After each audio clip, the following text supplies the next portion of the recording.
श्री गणेशाय नमः।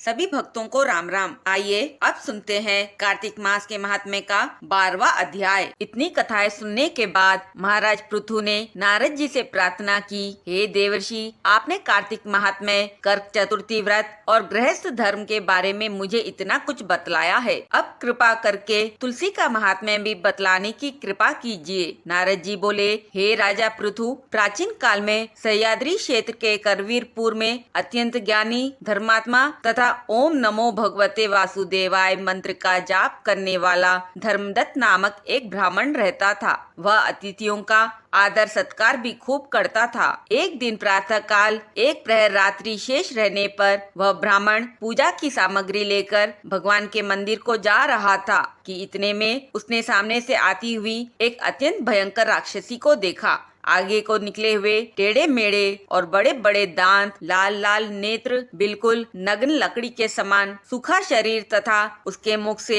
घुरघुर शब्द निकल रहा था। ऐसी भयंकर राक्षसी को देखकर भयभीत होकर धर्मदत्त ने अपने हाथ का तुलसी मिश्रित जल उसके ऊपर फेंक दिया। जल में मिश्रित तुलसी दल शरीर पर पड़ते ही उस राक्षसी के समस्त पाप दूर हो गए और वह हाथ जोड़कर धर्मदत्त के पैरों पर गिर पड़ी। तब धर्मदत्त ने पूछा कि तू कौन है और किस पाप के कारण इस दशा को प्राप्त हुई है। अपने सारे पापों से मुक्त हो चुकी वह राक्षसी कहने लगी, सौराष्ट्र देश में भिक्षु नामक ब्राह्मण की मैं पत्नी थी। मेरा नाम कलहा था। मैं ना तो अपने पति से मीठे वचन बोलती थी और ना ही उसे अच्छा भोजन व फल ही खाने को देती थी। इस व्यवहार से दुखी होकर जब मेरे पति ने दूसरा विवाह करने का निश्चय किया तो क्रोध में आकर मैंने विष खाकर अपना शरीर त्याग दिया। इसके बाद यमदूत मुझे बांध कर यमराज के पास ले गए। वहाँ चित्रगुप्त जी ने मेरे अच्छे बुरे कर्मों का लेखा जोखा बताते हुए यमराज से कहा, हे महाराज, इसने अपने जीवन में कभी कोई शुभ कार्य नहीं किया,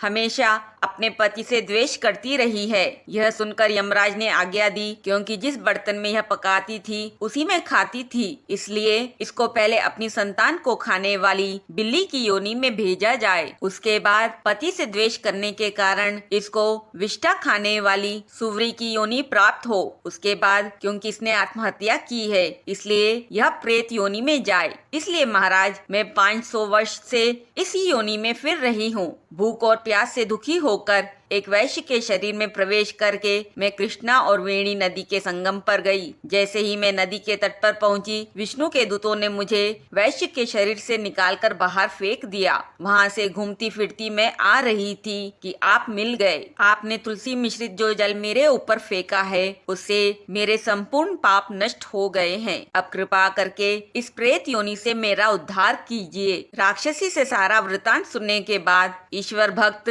ब्राह्मण धर्मदत्त ने कहा, तुमको देखकर मुझे अत्यंत दुख हुआ है। मैं जानता हूँ कि तीर्थ, व्रत, दान आदि सत्कर्म प्रेत योनि में नहीं हो सकते। तुम्हारे पाप अधिक है तथा पुण्य बहुत कम है। इसलिए मैंने अपने जीवन काल में जितना कार्तिक मास का स्नान और व्रत किया है उसका आधा पुण्य मैं तुमको देता हूँ। इससे तुम्हें उत्तम गति प्राप्त होगी। इसके पश्चात ब्राह्मण ने जो ही ओम नमो भगवते वासुदेवाय मंत्र पढ़ते हुए तुलसी मिश्रित जल से उसका अभिषेक किया, वह प्रेत योनि से मुक्ति पाकर अग्नि के समान दिव्य देह धारण कर लक्ष्मी के समान रूपवती हो गई। इसके बाद उसने ब्राह्मण को नमस्कार किया। तभी भगवान विष्णु के पुण्यशील तथा सुशील नामक 2 दूत वहां पर आए और उसको विमान में बैठाकर वैकुंठ को ले गए। उन दूतों ने धर्मदत्त से कहा, हे ब्राह्मण, निरंतर भगवान की भक्ति में लगे रहने के कारण तुम धन्य हो। तुम्हारे द्वारा कार्तिक मास के स्नान व व्रतों का आधा पुण्य दिए जाने के कारण ही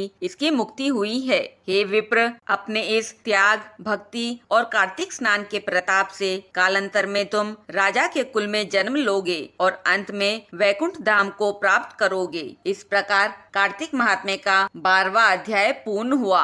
ओम नमो भगवते वासुदेवाय नमः। बोलिए श्री हरि लक्ष्मी जी की जय। बोलिए श्री विष्णु भगवान की जय।